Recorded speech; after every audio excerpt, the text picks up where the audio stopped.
إن الحمد لله نحمده ونستعينه ونستغفره ونعوذ بالله من شرور أنفسنا ومن سيئات أعمالنا من يهده الله فلا مضل له ومن يضلل فلا هادي له أشهد أن لا إله إلا الله وحده لا شريك له وأشهد أن محمدا عبده ورسوله يا أيها الناس اتقوا ربكم الذي خلقكم من نفس واحدة وخلق منها زوجها وبث منهما رجالا كثيرا ونساء واتقوا الله الذي تساءلون به والأرحام إن الله كان عليكم رقيبا يا أيها الذين آمنوا اتقوا الله حق تقاته ولا تموتن إلا وأنتم مسلمون يا أيها الذين آمنوا اتقوا الله وقولوا قولا سديدا يصلح لكم أعمالكم ويغفر لكم ذنوبكم ومن يطع الله ورسوله فقد فاز فوزا عظيما أما بعد فإن أصدق الحديث كتاب الله وخير الهدى هدى محمد صلى الله عليه وسلم وشر الأمور محدثاتها وكل محدثة بدعة وكل بدعة ضلالة وكل ضلالة في النار. எல்லாம் வல்ல அல்லாஹ் ஜல்ல ஷானுஹு தஆலாவை போற்றி புகழ்ந்து அவனுடைய தூதர் முஹம்மது முஸ்தபா ஸல்லல்லாஹு அலைஹி வஸல்லம் அவர்கள் மீதும் அவர்களுடைய வாழ்க்கை வழிமுறைகளை பின்பற்றி வாழ்ந்த சஹாபாக்கள், தாபிஈன்கள், தபா தாபீன்கள் மற்றும் அனைத்து நல்லடியார்கள் மீதும் அல்லாஹ்வுடைய சாந்தியும் சமாதானம் உண்டாவதாக. புனித ஜும்ஆ கடமையை நிறைவேற்றுவதற்காக அல்லாஹ்வுடைய மாளிகையிலே நேர காலத்தோடு வந்து அமர்ந்திருக்கக்கூடிய அல்லாஹ்வின் நல்லடியார்களே, அன்பின் இஸ்லாமிய சகோதரர்களே,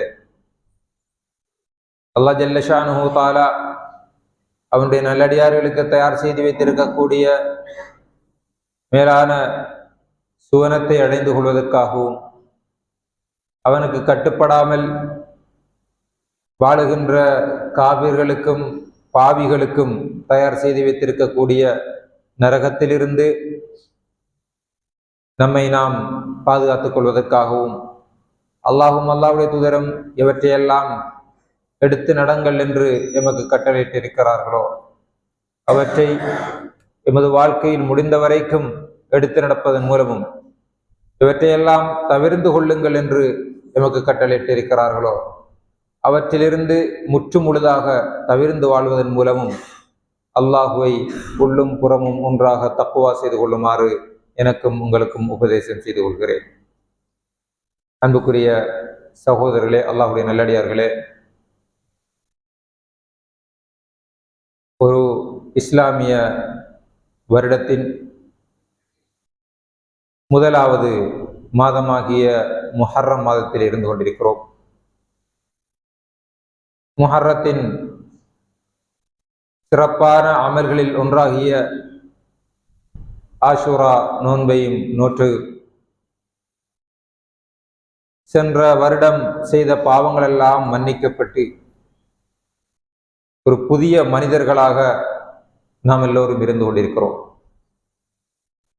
முஹர்ரம் மாதம் என்பது இஸ்லாமிய வருடத்தின் முதலாவது மாதமாகும். ஹிஜ்ரி வருடத்தின் முதலாவது மாதமாகும். அன்புள்ள சகோதரர்களே, இந்த ஹிஜ்ரி வருடம் என்பது இன்று முஸ்லிம்கள் மத்தியில் கூட ஒரு பழக்கத்தில் இல்லாமல் போய்விட்டிருப்பதை காண்கிறோம். ஹிஜ்ரி வருடம் கணக்கெடுப்பது கிடையாது. ஆனால் உமர் ரலியல்லாஹு அன்ஹு அவருடைய ஆட்சி காலத்தில் முஸ்லிம்களுக்கென்று ஒரு கலண்டரை உருவாக்க வேண்டும் என்கின்ற கருத்து முன்வைக்கப்பட்ட போது சஹாபாக்கள் உமர் ரலியல்லாஹு அன்ஹுடைய தலைமையில் ஒன்று கூடி ஆலோசனை செய்கிறார்கள். அதற்கு முன்னால் மாதங்கள் 12 இருந்தன. முஹர்ரம் மாதத்தில் தொடங்கி இப்போது நாங்கள் துல்ஹஜ் மாதத்தில் முடிக்கிறோமே, இந்த மாதம் 12 இருந்தன. ஆனால் முஹர்ரம் தான் முதலாவது மாதம், சஃபர் இரண்டாவது மாதம் என்று இப்படி முதலாம் மாதம், 2ஆம் மாதம், 3ஆம் மாதம் என்று இருக்கவில்லை. ஆனால் 12 மாதங்கள் இருந்தன. அவர்கள் ரொட்டேஷனாக மாதங்களை கணக்கெடுத்துக் கொண்டே இருந்தார்கள். பொதுவாக அந்த காலத்தில் ஏதாவது ஒரு மக்களுக்கு மறக்க முடியாத, எல்லோருக்கும் தெரிந்த அடிப்படையில் நடக்கக்கூடிய ஏதாவது பெரிய நிகழ்வுகள், பெரிய சம்பவங்கள் நடந்தால் அந்த நாளை வைத்து கணக்கெடுக்க ஆரம்பிப்பார்கள். ஆமுல் ஃபீல் என்று ரசூலுல்லாஹி ஸல்லல்லாஹு அலைஹி வஸல்லம் அவர்களுடைய, அதாவது காபத்துல்லாவை யானை படையினர் வந்து உடைத்த அந்த சம்பவத்தை வைத்து, அந்த நிகழ்வை வைத்து ஆமுல் ஃபீலுக்கு முதல், பின்னர் காபத்துல்லாவை யானை படையினர் வந்து உடைப்பதற்கு முன்னால் இது நடந்தது, அல்லது அதற்கு உடைப்பதற்கு வருவதற்கு பின்னால் இது நடந்தது என்று நிகழ்வுகளை சொல்லுவார்கள். இப்படி இப்போதும் சில நேரங்களில் நாங்கள் பெரிய சம்பவங்களை வைத்து சொல்லுவோம், இது சுனாமிக்கு முன்னர், சுனாமிக்கு பிறகு என்று சொல்லுவோம். இதே அடிப்படையிலே தான் அவர்கள் காலங்களை கணக்கிட்டுக் கொண்டு வந்தார்கள். இருந்தாலும் முஸ்லிம்களுக்கென்று, முஸ்லிம்களுடைய மாதத்தை தீர்மானிப்பதற்கென்று முதலாவது மாதம் இதாக நாங்கள் கணக்கெடுக்க வேண்டும் என்று சொல்லி ஒரு ஆலோசனை முன்வைக்கப்பட்ட போது உமர் ரலியல்லாஹு அன்ஹு அவர்கள், நாம் ஹிஜ்ரத் செய்த வருடத்தை முன்வைத்து அந்த நாளிலிருந்து எங்களுடைய மாதத்தை கணக்கெடுப்போம், அந்த நாளிலிருந்து இதை பிக்ஸ் பண்ணுவோம் என்று சொல்லி முடிவெடுக்கிறார்கள். அதற்கு பின்னால் முஹர்ரம் 1வது மாதமாகவும் துல்ஹஜ் 12வது மாதமாகவும் முஸ்லிம்கள்லாம் கணக்கெடுக்கப்பட்டு வருகிறது இன்று வரை. கண்ணியத்துக்குரிய சகோதரர்களே, பொதுவாக ஒரு சம்பவம் மறக்கக்கூடாது என்பதற்காக நாட்களை நியமிப்பார்கள். தந்தையர் தினம் என்று நியமிப்பார்கள், அல்லது புகைத்தல் தினம் என்று நியமிப்பார்கள். இதெல்லாம் எதற்காக தீர்மானிக்கப்படுகிறது என்றால், வருடத்தில் ஒரு நாளாவது அந்த நாள், அந்த விஷயம் அந்த சமூகத்தில் பரப்பப்பட வேண்டும். பெற்றோருடைய அந்தஸ்தும் பெற்றோருடைய மதிப்பும் மரியாதையும் மக்களுக்கு விளங்கப்படுத்த வேண்டும் என்பதற்காக பெற்றோர் தந்தையர் தினம், தாய் தினம் என்று நடைமுறைப்படுத்துகிறார்கள். அல்லது புகைத்தல் தினம் என்று ஒரு நாளை வைத்து அந்த நாளிலாவது அதனுடைய விபரீதங்கள் இந்த சமூகத்துக்கு தெரிய வேண்டும் என்பதற்காக அப்படி நாட்களை நியமிக்கிறார்கள். இந்த அடிப்படையில் ஹிஜ்ரி வருடம் என்பது முஸ்லிம்களுக்கு நியமிக்கப்பட்டிருக்கிறது. உமர் ரலியல்லாஹு அன்ஹு அவர்கள் காலத்திலிருந்து வருகிறது. எதற்காக என்றால், இந்த ஹிஜ்ரத் என்பது மக்களுடைய மனங்களில் ஓயாது ஒலித்துக் கொண்டே இருக்க வேண்டும். ஆனால் நமது சமுதாயத்தில் ஹிஜ்ரி ஆண்டு மறக்கடிக்கப்பட்டிருக்கிறது. அதை பற்றி நாங்கள் பேசுவதும் கிடையாது. சில நேரங்களில் திருமண அழைப்பிதழ்களில் கூட இப்போது அது குறிக்கப்படுவது கிடையாது. குறிப்பிட்ட காலத்துக்கு முன்னர் திருமண அழைப்பிதழ்களில் ஹிஜ்ரி வருடம், இத்தனையாவது வருடம், இத்தனையாவது மாதம் இந்த திருமணம் நடைபெறும் என்று சொல்லப்பட்டு அடிக்கப்பட்டு வந்து கொண்டிருந்த அந்த பழக்கம் கூட இப்போது இல்லாமல் ஆகிவிட்டது. இது முஸ்லிம்களுக்கு எதிராக செய்யப்பட்ட ஒரு சதி கூட இருக்கலாம். ஆனால் உண்மையிலேயே இந்த ஹிஜ்ரத் ஒரு சாதாரண நிகழ்வு கிடையாது.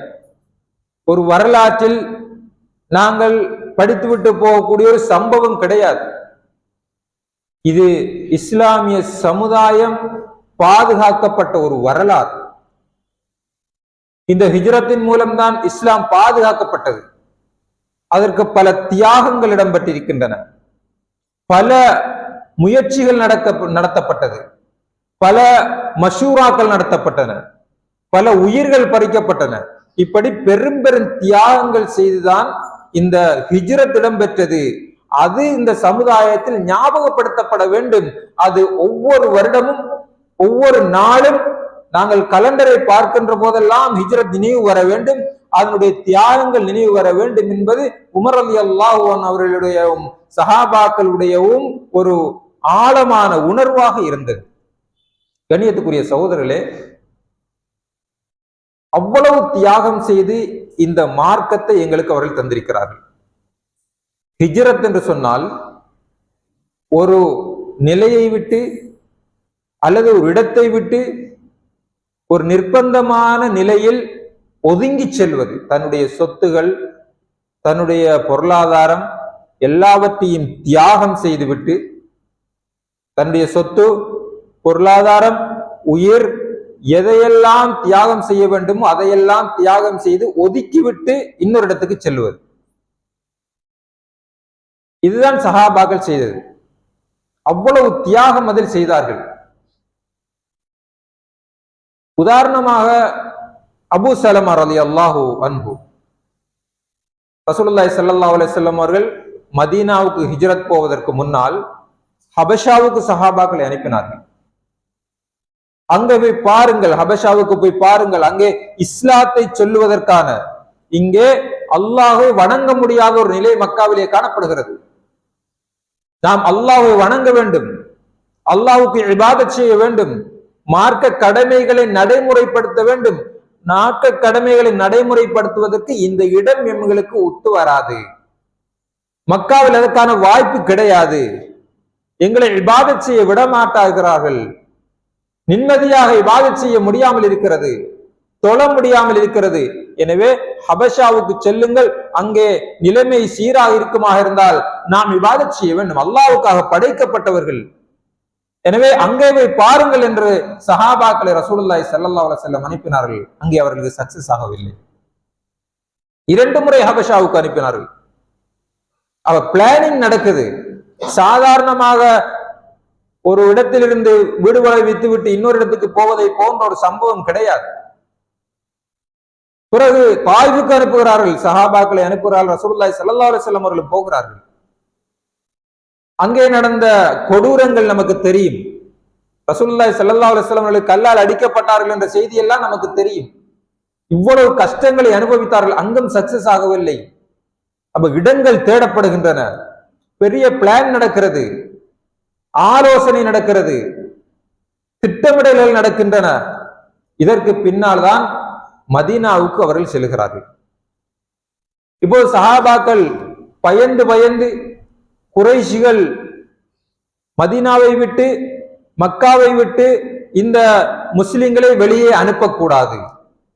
வெளியே அனுப்பினால் ஹபஷாவுக்கு போனதை போன்று, தாய்வுக்கு போனதை போன்று, வேறு பல பிரதேசங்களுக்கு போனால் இந்த இஸ்லாத்தை பரப்பி விடுவார்கள். எனவே அவர்களை தடுக்க வேண்டும், மக்காவை விட்டு அவர்களை வெளியே போக விடக்கூடாது என்று திட்டமிட்டார்கள்.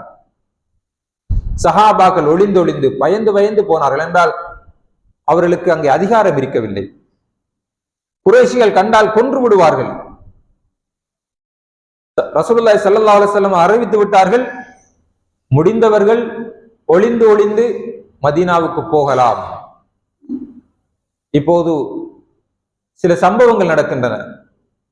அபூ சலமா ரலியல்லாஹு அன்ஹு அவர்கள், அவருடைய மகன் சலமா, இவர்கள் ஒரு பெரிய பணக்கார குடும்பம். அவரும் சலமா என்று சொல்லக்கூடிய அவருடைய மகனும் அவருடைய மனைவியும் உம்மு சலமா. இந்த உம்மு சலமா ரலியல்லாஹு அன்ஹு அவர்களைத்தான் பிற்காலத்தில் ரசூலுல்லாஹி ஸல்லல்லாஹு அலைஹி வஸல்லம் அவர்கள் திருமணம் முடித்தார்கள். உம்மு சலமா ரலியல்லாஹு அன்ஹு அவர்களை. உலகத்தில் கணவன் மனைவியோடு குடும்ப வாழ்க்கை நடத்துகின்ற போது சந்தோஷமாக கடும் நெருக்கமான அன்போடு இருந்தவர்களுடைய பட்டியலில் அபூ சலமா ரலியல்லாஹு அன்ஹு அவர்களும் உம்மு சலமா ரலியல்லாஹு அவர்களும் இடம்பெற்றிருக்கிறார்கள். இப்போது இவர்கள் 3 பேரும் சேர்ந்து ஹிஜ்ரத் போகிறார்கள் மதீனாவுக்கு. இந்த செய்தி குடும்பத்தாருக்கு தெரிய வருகிறது. இப்போது குடும்பத்தார் சொல்லுகிறார்கள், நீங்கள் ஹிஜ்ரத் போகக்கூடாது. ஆனால் அபூ சலமா ரலியல்லாஹு அன்ஹு அவர்கள் சொல்கிறார், நான் போகத்தான் வேண்டும். இந்த ஊரில் மார்க்கத்தை நடைமுறைப்படுத்த முடியாதுள்ளது. அப்போது சொன்னார்கள் குடும்பத்தினர், அப்படி என்றால் உம்மு சலமா ரலியல்லாஹு மனைவியுடைய குடும்பத்தார் சொன்னார்கள், உம்மு சலமாவை நாங்கள் அனுப்ப மாட்டோம். ஆனால் இவருக்கு மனைவியை பிரிந்து வாழ முடியாது, கடும் கஷ்டம். அவ்வளவு அன்பாக இருந்து வாழ்ந்தவர். அதே போன்று சொன்னார்கள், பிள்ளையையும் தரமாட்டோம், போவதாக இருந்தால் நீங்கள் தனியே போக வேண்டியதுதான் என்று சொன்னார். இப்போது அபூ சலமா ரலியல்லாஹு அன்ஹு அவர்கள் தன்னுடைய மனைவியை இழந்து, தன்னுடைய மகனை இழந்து, சிறிய மகனை இழந்து, தனிமையோடு கவலையோடு ரசூலுல்லாஹி ஸல்லல்லாஹு அலைஹி வஸல்லம் அவர்களுடைய கட்டளைக்கு பணிந்து மார்க்கத்தை நடைமுறைப்படுத்த வேண்டும் என்பதற்காக மதீனாவுக்கு போகிறார். ஆனால் அபூ சலமா ரலியல்லாஹு அன்ஹு அவர்கள் மதீனாவுக்கு போய் அவர்களால் நிம்மதியாக வாழ முடியவில்லை. குடும்பத்தை பிரிந்த கவலை, மகனை பிரிந்த துயரம், கடும் அன்பாக வாழ்ந்தவர்கள். இருந்தாலும் மார்க்கத்தை நடைமுறைப்படுத்துவதற்கு, தொழுவதற்கு மக்காவில் முடியாது, அது மதீனாவுக்கு போனால் தான் முடியும் என்ற அடிப்படையில் போய்விட்டார்கள். போய் ஒரு வருஷம் கவலையோடு வாழ்ந்து கொண்டிருக்கிறார்கள். இங்கே உம்மு சலமா ரலியல்லாஹு அன்ஹு அவர்களும் கவலையோடு வாழ்ந்து கொண்டிருக்கிறார்கள்.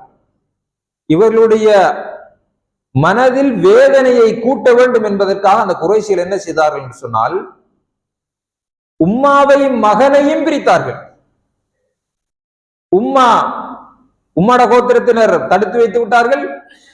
மகனை தந்தையுடைய குடும்பத்தினர் பிரித்து எடுத்து விட்டார்கள். இப்ப 3 பேரும் 3 திசையில்.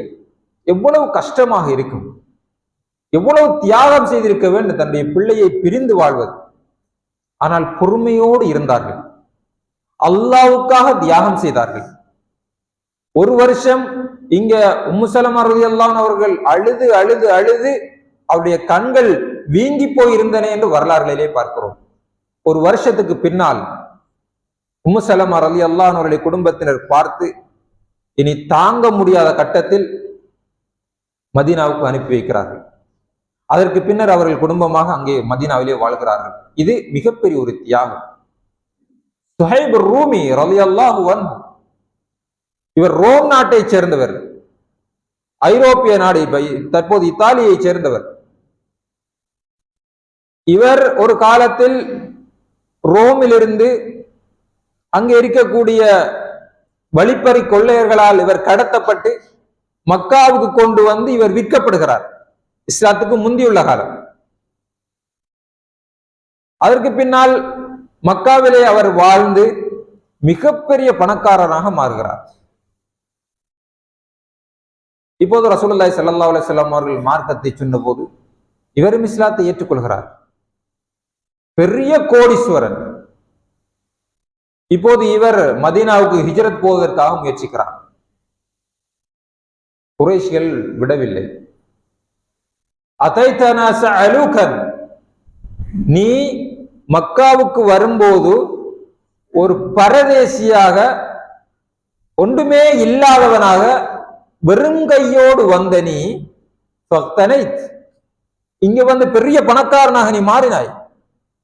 வல்ஆன் துரீது அன் தக்ருஜ் பிமாலிக், இப்ப உன்ன பொருளாதாரத்தை எல்லாத்தையும் எடுத்துட்டு நீ மதீனாவுக்கு போக பாக்குறாயான்னு கேட்டாங்க. பெரிய பணக்காரர், பெரிய சொத்து, பெரிய செல்வந்தர். சுஹைப் ரூமி ரலியல்லாஹு அன்ஹு அவர்கள் சொன்னார்கள், அரதைதும் அன் அத்ருக மாலி வ தத்ருகூனி, நான் என்னுடைய பொருளாதாரத்தை எல்லாத்தையும், மக்காவில வந்துதான் நான் உழைச்சேன், என்னுடைய பொருளாதாரத்தை எல்லாத்தையும் மக்காவில விட்டுட்டு எப்படி நான் மக்காவுக்கு வந்தேனோ அதே போன்று வீசிய கையும் வெறுங்கையுமாக மதீனாவுக்கு போனால் என்னை விடுவீர்களா என்று கேட்டார்கள். அப்போது அவர்கள் ஆம் என்றார்கள். தன்னுடைய பொருளாதாரம் எல்லாவற்றையும் கொடுத்து விட்டு ஹிஜ்ரத் போனார். ஹிஜ்ரத் என்றால் தன்னுடைய சொத்துக்கள், பொருளாதாரங்களை தியாகம் செய்து, அங்கே தியாகம் என்ற வார்த்தை வர வேண்டும், தியாகம் செய்துவிட்டு இன்னொரு இடத்துக்கு போவது. ஒரு கட்டத்தில் சுஹைப் ரூமி ரலியல்லாஹு அன்ஹு அவர்கள் மதீனாவிலே இருக்கின்ற நேரத்தில் ரசூலுல்லாஹி ஸல்லல்லாஹு அலைஹி வஸல்லம் காண்கிறார்கள். கண்டதும் ரசூலுல்லாஹி ஸல்லல்லாஹு அலைஹி வஸல்லம் அவர்களுக்கு அழுகை வந்துவிட்டு, எப்படி இருந்தவர் சுஹைப் ரூமி, பெரிய பணக்காரனாக இருந்தவர். சொன்னார்கள், ரபிஹ்த யா அபா யஹ்யா, அபூ யஹ்யாவே, சுஹைப் ரூமியே, நீங்கள் உங்களுடைய பொருளாதாரத்தை எல்லாம் மக்காவிலே விட்டு வந்து விட்டீர்கள், பொருளாதாரம் எல்லாம் போய்விட்டது என்று நீங்கள் நினைக்க வேண்டாம். ரபிஹ்த, நீங்கள் இப்போதுதான் உங்களுடைய பொருளாதாரத்தில் லாபம் அடைந்திருக்கிறீர்கள் என்று ரசூலுல்லாஹி ஸல்லல்லாஹு அலைஹி வஸல்லம் சொன்னார்கள். அல்லாஹ் ஜல்ல ஷானஹு தஆலா அல் குர்ஆனில் இதை குறிப்பிடுகிறார். வமினன் நாஸி மன் யஷ்தரி நஃப்ஸஹு பித்திகா மர்தாத்தில்லாஹ். அல்லாஹ்வுடைய அன்பை பெறுவதற்காக, அல்லாஹ்வுடைய பொருத்தத்தை பெறுவதற்காக, அல்லாஹ்வுடைய ரிபாவை பெறுவதற்காக தன்னுடைய முழுதையுமே அல்லாஹ்வுடைய பாதையில் செலவு செய்த பலர் இருக்கிறார்கள் என்று சுஹைப் ரூமி ரலியல்லாஹு அன்ஹு அவர்களை பற்றி அல் குர்ஆன் சொல்லி காட்டுவதாக முஃபஸ்ஸிரீன்கள் சொல்கிறார்கள். கண்ணியத்துக்குரிய சகோதரர்களே, இது மாத்திரமல்ல, பல உயிர்கள் எங்களுக்கு தெரியும். அலி ரலியல்லாஹு அன்ஹு அவர்கள் ரசூலுல்லாஹி ஸல்லல்லாஹு அலைஹி வஸல்லம் அவர்கள் ஹிஜ்ரத் போகின்ற நேரத்தில் குறைஷிகளுக்கு தகவல் தெரிந்து விட்டது, ஹிஜ்ரத் போகிறார்கள். முகமது நபி ஸல்லல்லாஹு அலைஹி வஸல்லம் அவர்கள் மக்காவை விட்டு மதீனாவுக்கு போகிறார் என்று. ஆனால் தெரியாமல் போக வேண்டும். குறைஷிகள் தேடத் தொடங்கி விட்டார்கள்.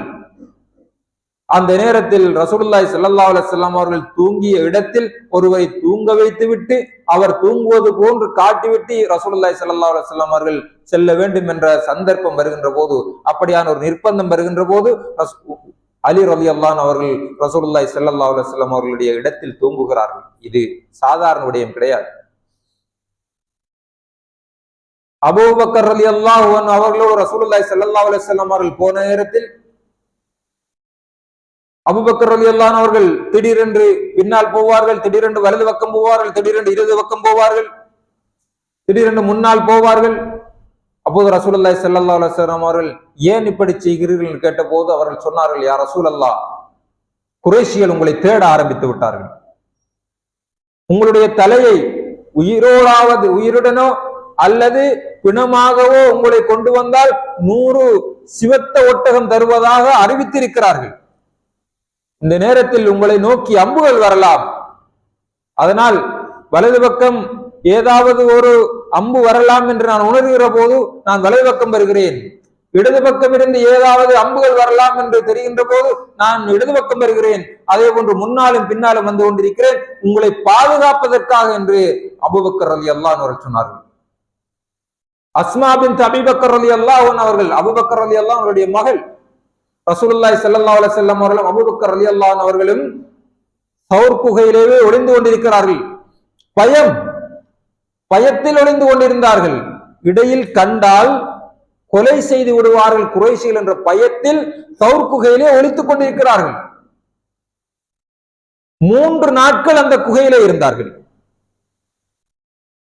பயம், பாதையை மாற்றி போனார்கள். குறைஷிகள் தேடுவார்கள் என்று. வளமையாக மக்காவிலிருந்து மதீனாவுக்கு போற பாதை வேறு. ஆனால் அந்த பாதையினால் போனால் குறைஷிகளுக்கு தெரியும், இந்த பாதையினால் தான் போயிருப்பார்கள் என்று தெரிந்து வந்து கொலை செய்து விடுவார்களோ என்ற பயத்தினால் வளமையா மக்காவிலிருந்து மதீனாவுக்கு போற பாதையை விட்டுட்டு வேறு ஏதோ ஒரு வளைத்து போகின்ற ஒரு பாதையிலே அவர்கள் பயணித்தார்கள். அந்த பாதையிலே தான் தௌர்க்கு வருகிறது, அங்கேதான் ஒழித்துக் கொண்டிருந்தார்கள் 3 நாட்கள். இந்த 3 நாட்களும் அஸ்மா பின்த் அபீ பக்கர் ரலியல்லாஹு அன்ஹு, அபூபக்கர் ரலியல்லாஹு அன்ஹு அவருடைய மகள், ஒரு பெண், அந்த 3 நாட்களும் ரசூலுல்லாஹி ஸல்லல்லாஹு அலைஹி வஸல்லம் அவர்களுக்கு ரகசியமாக உணவு கொடுத்துக் கொண்டிருந்தார்கள் என்ற வரலாறை பார்க்கிறோம். தெரிந்தால் கொல்லுவார்கள். ஆடு மேய்ப்பதை போன்று அவருடைய மகன் சாப்பாடு கொண்டு போனார் என்கின்ற செய்தியை நாங்கள் பார்க்கிறோம். கண்ணியத்துக்குரிய சகோதரர்களை, இவ்வளவு தியாகம் செய்துதான் இந்த ஹிஜ்ரத் என்கின்ற ஒரு நிகழ்வு நடக்கிறது. தங்கள் உயிரை பணயம் வைத்துத்தான் இந்த ஹிஜ்ரத் நடக்கிறது. உமர் ரலியல்லாஹு அன்ஹு அவர்கள் ஆரம்பத்தில் இஸ்லாத்தை கடுமையாக எதிர்த்தவர்கள். பிறகு இஸ்லாத்துக்கு வந்து ஹிஜ்ரத் போற நேரத்தில் குறைஷிகளை கூப்பிட்டு சொன்னார்கள், நான் ஹிஜ்ரத் போகிறேன். உமர் ரலியல்லாஹு அன்ஹு அவர்கள் தான் ஹிஜ்ரத் போவதை பகிரங்கமாக அறிவித்து விட்டு போனவர்கள். ஏனென்றால் அவர் ஒரு தைரியசாலி. அவரை எதிர்த்து யாரும் வரமாட்டார்கள். இவர் காபிராக இருந்த நேரத்தில் ஹிஜ்ரத் போனவர்களோடு எப்படி நடந்து கொண்டிருப்பார் என்பதை நாங்கள் கற்பனை செய்து பார்க்கலாம். உமர் ரலியல்லாஹு அன்ஹு ஹிஜ்ரத் போகின்ற நேரத்தில் குறைஷிகள் இருக்கின்ற ஒரு இடத்திற்கு போய் சொன்னார்கள், நான் ஹிஜ்ரத் போகிறேன். இஸ்லாத்தை ஏற்றுக்கொண்டதற்கு பின்னால் உங்களில் யாராவது ஒருவர் அனாதையாக, உங்களுடைய குழந்தைகளில் யாராவது அனாதையாக வேண்டும் என்று நீங்கள் விரும்பினால், உங்களுடைய மனைவிமார்களில் யாராவது விதவையாக வேண்டும் என்று விரும்பினால், நான் ஹிஜ்ரத் போகிறேன், என்னை இந்த இடத்தில் சந்தியுங்கள் என்று சொன்னார். யாருடையாவது குழந்தை அனாதையாக வேண்டும் என்றால், அல்லது யாருடையாவது மனைவி விதவையாக வேண்டும் என்றால், என்னை தடுத்து பாருங்கள், நான் ஹிஜ்ரத் போகிறேன் என்று உமர் ரலியல்லாஹு அன்ஹு அவர்கள் அன்று சொன்னார்கள். அதிலிருந்து தான் ரசூலுல்லாஹி ஸல்லல்லாஹு அலைஹி வஸல்லம் அவர்கள் பகிரங்கமாக ஏனைய சஹாபாக்களும் ஹிஜ்ரத் போக ஆரம்பிக்கிறார்கள். இவ்வளவு கஷ்டமும் இவ்வளவு பிரச்சனையோடும் தான் இந்த ஹிஜ்ரத் ஆரம்பித்து ரசூல் கடும் தியாகங்கள் ஒளித்தொழித்து தான் போனார்கள். தாயிஃபில் நடந்த சம்பவம் எங்களுக்கு தெரியும். கண்ணியத்துக்குரிய சகோதரர்களே, இந்த சம்பவங்களை எல்லாம் வைத்து அதிலிருந்து தான் இந்த இஸ்லாம் கொஞ்சம் கொஞ்சமாக வளர ஆரம்பிக்கிறது. அதற்கு பின்னால் மதீனாவுக்கு போகிறார்கள். அங்கே ஒரு சாம்ராஜ்யம் உருவாக்கப்படுகிறது. பல நாடுகள் வெற்றி கொள்ளப்படுகின்றன. ஐரோப்பிய நாடுகள், அந்தலுஸ் வெற்றி கொள்ளப்படுகிறது, ஸ்பெயின் வெற்றி கொள்ளப்படுகிறது. இன்றும் ஸ்பெயினில் இஸ்லாத்தினுடைய அடையாளங்கள் அங்கே காணப்படுகின்றன. ஈரான் போன்ற நாடுகள் வெற்றி கொள்ளப்படுகின்றன. ரோம பாரசீகங்கள் வெற்றி கொள்ளப்படுகின்றன. இப்படி பெரிய ஒரு சாம்ராஜ்யத்தின் உருவாக்கம் இந்த ஹிஜ்ரத்திலிருந்து தான் ஆரம்பிக்கிறது. இந்த ஹிஜ்ரத் என்பது ஒரு டேர்னிங் பாயிண்டாக இருக்கிறது. கண்ணியத்துக்குரிய சகோதரர்களே, தியாகம் செய்து குடும்பத்தை இழந்து, பொருளாதாரத்தை இழந்து, தன்னுடைய நலவுகளை இழந்து எங்கே ஒரு மாற்றம் இருக்கிறதோ அந்த மாற்றத்திலிருந்துதான் எங்களுடைய சமூகத்தினதும் இஸ்லாத்தினதும் எங்களுடைய சொந்த வாழ்க்கையினதும் விடிவு ஆரம்பிக்கிறது என்பதை இந்த ஹிஜ்ரத் எங்களுக்கு சொல்லி காட்டுகிறது. கண்ணியத்துக்குரிய சகோதரர்களே, ஆனால் இன்று இந்த ஹிஜ்ரத்தும் மறந்துவிட்டது. இந்த ஹிஜ்ரத்தில் சஹாபாக்கள் செய்த தியாகங்களும் மறந்துவிட்டன. டேற்றும் மறந்துவிட்டது. ஏதோ ஒரு ஹிஜ்ரத் என்பது மக்காவிலிருந்து மதீனாவுக்கு போனார்கள், இவ்வளவுதான் ஹிஜ்ரத். இதுதான் நாங்கள் அறிந்து வைத்திருக்கக்கூடிய ஒரு ஒரு சின்ன தகவலாகும். இதற்குள் இருக்கக்கூடிய தியாகங்கள், அந்த தியாகங்களின் மூலம் இஸ்லாம் வளர்ந்த விதம் எல்லாம் எங்களுக்கு மறக்கடிக்கப்பட்டு விட்டன அல்லது நாங்கள் மறந்து விட்டோம். எனவே இந்த புதிய வருடத்தின், இந்த புதிய மாதத்தில், முஹர்ரம் மாதத்தில் இருந்து கொண்டிருக்கிறோம். எங்களுடைய கலண்டரின் முதலாவது மாதமாக இருக்கிறது. இந்த முதலாவது மாதம் ஹிஜ்ரத்தை வைத்துத்தான் சொல்லப்பட்டிருக்கிறது. எனவே ஹிஜ்ரத் எங்களுடைய வாழ்க்கையில் பல பாடங்களை கொண்டு வர வேண்டும். அல்லாஹுக்காக தியாகங்களை எப்போது நாம் செய்ய ஆரம்பிக்கிறோமோ அப்போதுதான் எங்களுடைய வாழ்க்கையில் வெற்றிகள் வரும். எல்லாம் அல்லாஹ் ஜல்ல ஷானஹு தஆலா இந்த ஹிஜ்ரத்தை நினைவு கூறி, இந்த ஹிஜ்ரத்தில் சொல்லப்படுகின்ற தியாகங்களை நினைவு கூறி, எங்களுடைய வாழ்க்கையிலும் நாங்கள் தியாகங்களை செய்ய ஆரம்பிக்கின்ற போது, அல்லாஹுக்காக என்று சில விடயங்களை விடுகின்ற போது எங்களுடைய வாழ்க்கையில் மலர்ச்சிகளும் எங்களுடைய வாழ்க்கையில் செழிப்பும் ஏற்படும் என்பதை புரிந்து கொண்டு தியாகங்களுக்கு முன்னுரிமை வழங்கி எங்களுடைய வாழ்க்கையை வளம் பெற செய்யக்கூடிய மக்களாக எல்லாம் அல்லாஹ் ஜல்ல ஷானஹு தஆலா எம் அனைவரையும் மாற்றுவானாக. அகூலு கௌலி ஹாதா ஃபஸ்தக்ஃபிருஹு இன்னஹு லகஃபூருர் ரஹீம்.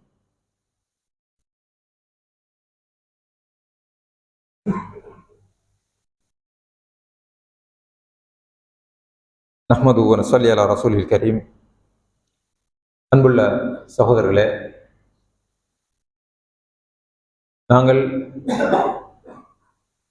ஹிஜ்ரி வருடத்தின் முதலாவது மாதத்தில் இருந்து கொண்டிருக்கிறோம். எங்களுக்கென்று ஒரு கலண்டர் இருக்கிறது. அது ஹிஜ்ரத்தை அடிப்படையாக கொண்டிருக்கிறது. ஹிஜ்ரத் என்பது தியாகத்தோடு ஒரு விஷயத்தை விடுவது. இது வரலாற்றிலே ஹிஜ்ரத் என்று ஒன்று இருக்கிறது. சஹாபாக்கள் தியாகம் செய்து தன்னுடைய சொத்தையும் பொருளாதாரத்தையும் இழந்து விட்டுவிட்டு மதீனாவுக்கு ஹிஜ்ரத் போனார்கள். இது ஒரு இடத்திலிருந்து அந்த இடத்தை விட்டு இன்னொரு இடத்துக்கு போவது. வரலாற்றில் அறியப்படக்கூடிய ஹிஜ்ரத் என்பது ஒரு இடத்தை, தன்னுடைய சொந்த இடத்தை விட்டு இன்னொரு இடத்துக்கு போவது. ஆனால் இந்த ஹிஜ்ரத் இப்போது கிடையாது. இப்போது நாம் ஒரு ஊரிலே வாழ்கிறோம். இந்த ஊரில் ஒரு தலைமைத்துவம் இருக்கிறது. இந்த ஊரில் இஸ்லாத்தை சொல்ல முடியாது, எனவே நாம் ஹிஜ்ரத் போவோம் என்று அந்த ஹிஜ்ரத் கிடையாது, இப்போது இல்லை. ஆனால் ரசூலுல்லாஹி ஸல்லல்லாஹு அலைஹி வஸல்லம் சொன்னார்கள், அல் ஹிஜ்ரத்து மன் ஹஜர நஃப்ஸஹு. அல் ஹிஜ்ரத்து மன் ஹஜர நஃப்ஸஹு என்று ரசூலுல்லாஹி ஸல்லல்லாஹு அலைஹி வஸல்லம் சொன்னார்கள். அதாவது அல் ஹிஜ்ரத்து பாகின் இலா யௌமில் கியாம். ஹிஜ்ரத் மறுமை நாள் வரைக்கும் இருக்கும். அது என்ன ஹிஜ்ரத் என்று கேட்டால், யார் தன்னுடைய நஃப்ஸை பாவங்களிலிருந்து தூரமாக்கிக் கொள்கிறாரோ அதுதான் அவர் செய்யக்கூடிய மிகப்பெரிய ஹிஜ்ரத்.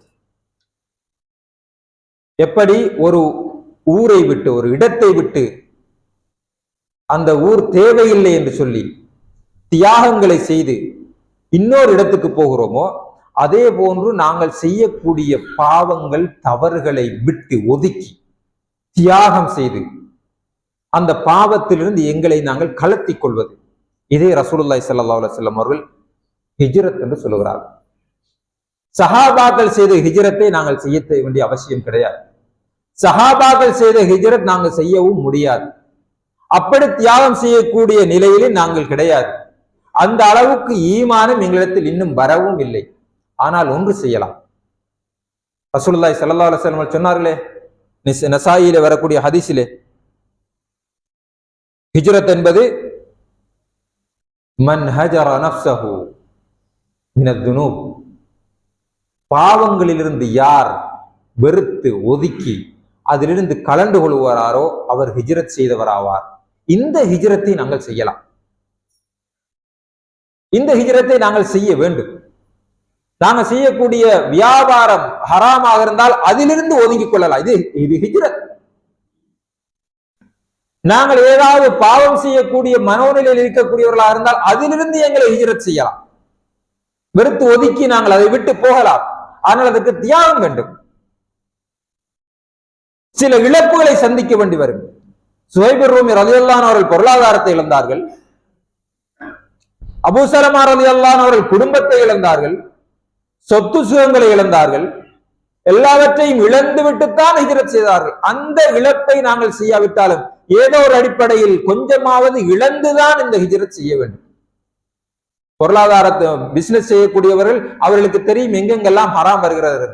அதை விட்டால் கொஞ்சம் இழப்பு வரத்தான் செய்யும். இந்த ஹிஜ்ரத் செய்ய நாங்கள் தகுதி இல்லை என்றால் இந்த ஹிஜ்ரியாண்டை பத்தி பேசி எல்லாம் பிரயோசனம் இல்லை. ஒரு பாவம் செய்கிறோம், அது இன்பத்தை தரும். ஒரு அசிங்கத்தை செய்கிறோம், அது இன்பத்தை தரும். அதிலிருந்து கலர வேண்டும் என்றால் கொஞ்சம் தியாகம் செய்துதான் ஆக வேண்டும். ஹிஜ்ரத் செய்துதான் ஆக வேண்டும். உள்ளம் சார்ந்த ஹிஜ்ரத், அது இடம் சார்ந்த ஹிஜ்ரத் கிடையாது. அந்த உள்ளம் சார்ந்த ஹிஜ்ரத் எங்களால் செய்ய முடியவில்லை என்றால் நாங்கள் எப்படி இடம் சார்ந்த ஹிஜ்ரத்தை செய்ய போகிறோம்? ஃபுதைல் இப்னு இயால் ரஹிமஹுல்லாஹ்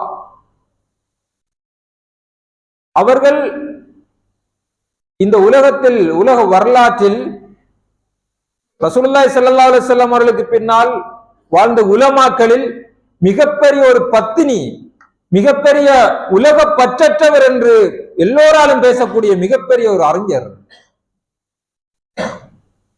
அவர் ஆரம்ப கட்டத்தில் அவருடைய வேலை என்று கேட்டால் வழிப்பறி கொள்ளை செய்வதுதான் அவருடைய வேலை. ஒரு நாள் ஒரு அல் குர்ஆன் வசனத்தை கேட்கிறார். அலம் யஅனி லில்லதீன ஆமனு அன் தக்ஷஅ குலூபுஹும்.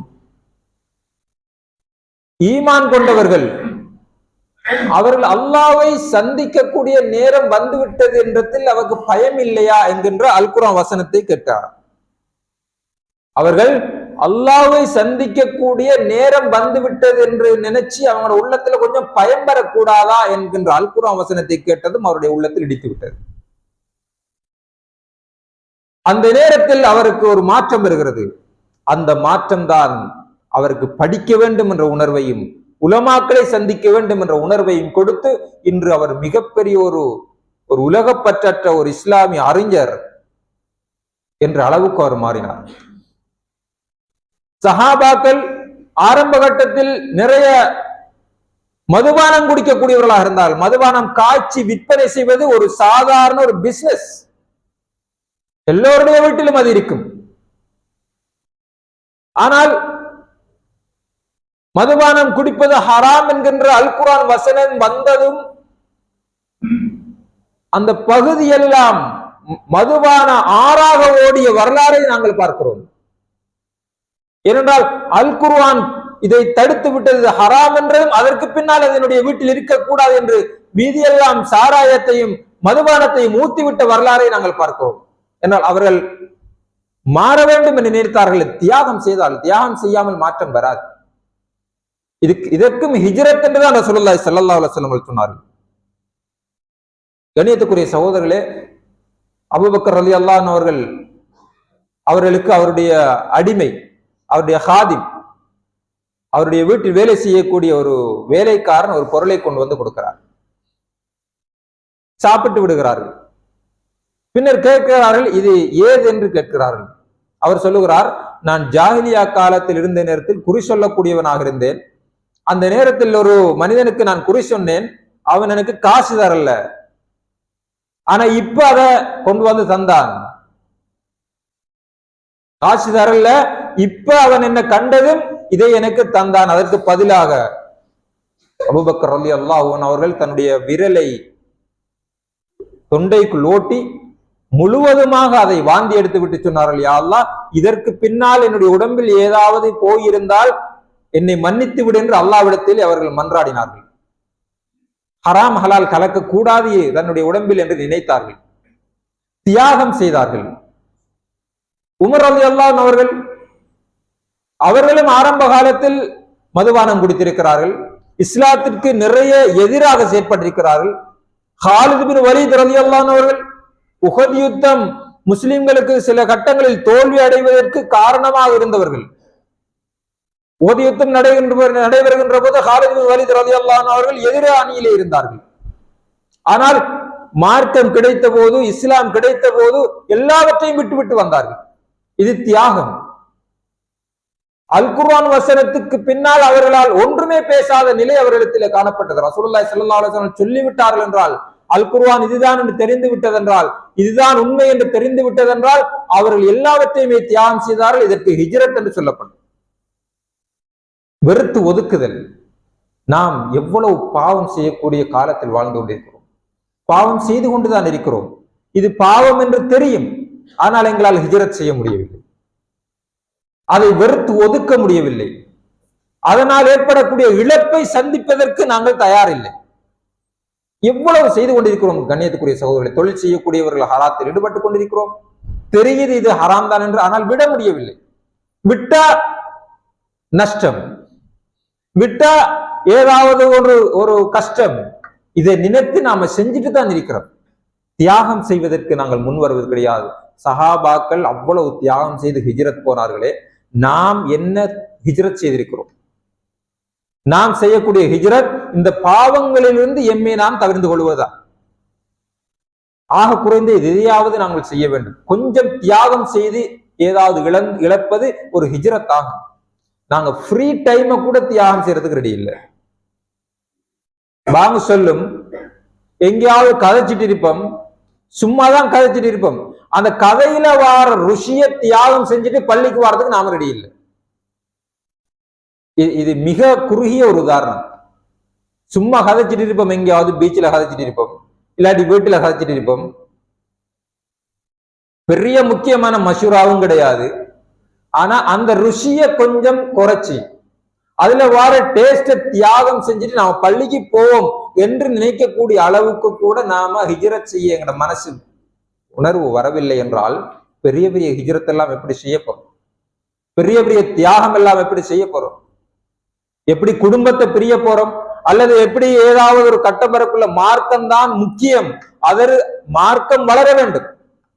நான் அழிந்தாலும் பரவாயில்லை, என்னுடைய குடும்பம் அழிந்தாலும் பரவாயில்லை, மார்க்கத்துக்கு கலங்கம் ஏற்படக்கூடாது என்று நினைப்பதுதான் ஹிஜ்ரத். இந்த உணர்வு எங்களுக்கு வருமாக இருந்தால் இந்த ஹிஜ்ரத்தில் இருந்து நாங்கள் படிப்பினை பெற்றவர்களாக இருக்கிறோம். எனவே அன்புக்குரிய சகோதரர்களே, ஹிஜ்ரத் என்பது 2 வகைப்படும். ஒன்று, ஒரு இடத்திலிருந்து இன்னொரு இடத்துக்கு ஹிஜ்ரத் போவது. இது ரசூலுல்லாஹி ஸல்லல்லாஹு அலைஹி வஸல்லம் காலத்தில் நடந்துவிட்டது. இன்னும் ஒன்று, ஹிஜ்ரத் என்பது நாங்கள் செய்யக்கூடிய பாவங்களிலிருந்து, தவறுகளிலிருந்து, பிழைகளிலிருந்து அதை ஒதுக்கி தியாகம் செய்து விட்டு நாங்கள் இஸ்லாத்தின்பால், அல்லாஹ்வின்பால், ரசூலுல்லாஹ்வின்பால் நெருங்கி வருவது. இது ஒரு ஹிஜ்ரத். இந்த ஹிஜ்ரத்தை எங்களால் செய்ய முடியும். ஆஷூரா நோன்பு நோற்று முன் சென்ற பாவங்கள் எல்லாம் மன்னிக்கப்பட்ட ஒரு நிலையிலே இருக்கக்கூடிய நாங்கள் இந்த பாவங்களை தொடர்ந்து செய்யக்கூடாது. எந்த பாவங்கள் செய்து போன வருடத்தில் நாம் செய்த பாவங்கள் எல்லாம் ஆஷூரா நோன்போடு மன்னிக்கப்பட்டு விட்டன. திரும்ப திரும்ப திரும்ப அந்த பாவங்களை நாங்கள் செய்யக்கூடாது. திரும்ப திரும்ப இந்த பாவங்களை செய்யாமல் எங்களுடைய உள்ளம் எப்படி ஒரு வெள்ளையாக அல்லாஹ் இந்த ஆஷூரா நோன்போடு தந்திருக்கிறானோ அதை அப்படியே பாதுகாக்க வேண்டும். அப்படி பாதுகாக்க வேண்டும் என்றால் இந்த ஹிஜ்ரி வருடத்தில் எப்படி சஹாபாக்கள் தியாகம் செய்து ஹிஜ்ரத் செய்தார்களோ அதே போன்று எங்களுடைய உள்ளத்தில் இருக்கக்கூடிய பாவங்கள், எங்களுடைய உள்ளத்தில் இருக்கக்கூடிய கரைகள், எங்களுடைய உள்ளத்தில் இருக்கக்கூடிய காழ்ப்புணர்வுகள், எங்களுடைய உள்ளத்தில் இருக்கக்கூடிய பொறாமைகள் எல்லாவற்றையும் நாங்கள் தியாகம் செய்து ஹிஜ்ரத் செய்து அதை ஒதுக்கிவிட வேண்டும். நாங்கள் எங்களுடைய தொழிலில் இருக்கக்கூடிய ஹராம் ஹலால் விஷயங்கள், நாங்கள் செய்யக்கூடிய அனாச்சாரமான விஷயங்கள் அல்லது மானபங்கம் ஆகக்கூடிய விஷயங்கள், இது எல்லாத்திலிருந்தும் எங்களை நாங்கள் விலக்கிக் கொள்வது நாங்கள் செய்யக்கூடிய ஹிஜ்ரத்தாகும். சஹாபாக்கள் செய்த ஹிஜ்ரத்தை செய்ய முடியாவிட்டாலும் பாவங்களில் இருந்து ஒதுங்கி ஹிஜ்ரத் செய்யக்கூடிய நல்ல மக்களாக அல்லாஹ் ஜல்ல ஷானஹு தஆலா அனைவரை மாற்றுவானாக.